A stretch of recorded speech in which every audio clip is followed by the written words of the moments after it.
The senator from Kentucky. For years, members of Congress have lamented their inability to control spending and debt. On rare occasions, though, Congress has actually passed rules to try to tame their primal urge to borrow and spend. From Graham-Rudman-Hollings to PAYGO, good legislation is out there to restrain deficit spending, only to be universally ignored and rejected by future Congresses. Today's legislation breaks the Congressional Budget Act rules, so congressional leaders have included in this monstrous spending bill language to simply waive the PAYGO rules. Congress has time and time again waived its own rules, and the result has been over $31 trillion in debt, inflation, the Senate will be in order, and weakened economy.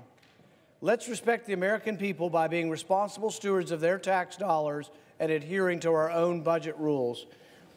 The pending measure, Senate Amendment 6552, contains matters in Division O, Title X, Section 1001, parentheses D, that relates to the operation of statutory Pay-As-You-Go Act of 2010, which is matter within the jurisdiction of the Budget Committee. The pending measure was neither reported nor discharged from the Budget Committee. Therefore, I raise a point of order against this measure pursuant to Section 306 of the Congressional Budget Act of 1974.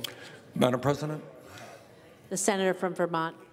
Madam President, pursuant to Section 904 of the Congressional Budget Act of 1974, I move to waive all applicable sections of that act and any other applicable budget points of order for purposes of the pending message, and I ask for the yeas and nays. But before that, Madam President, let me be very clear. If we do not waive this budget point of order raised by Senator Paul, it will kill the entire appropriations bill that we are debating, not just this section dealing with sequestration. In other words, if we do not waive this budget point of order, the government will shut down just before Christmas. Not a particularly nice Christmas gift to give to the American people. Madam President, this bill, this omnibus bill, is not the bill that I would have written, not the bill that anybody else here would have written, but it includes a 30% increase in the Child Care Development Block Grant Program, nearly $1 billion more for Head Start, doubles funding for community schools to $150 million, and does many other important things. Madam President, I would urge my colleagues to waive this point of order and ask for the yeas and nays. Is there a sufficient second? There appears to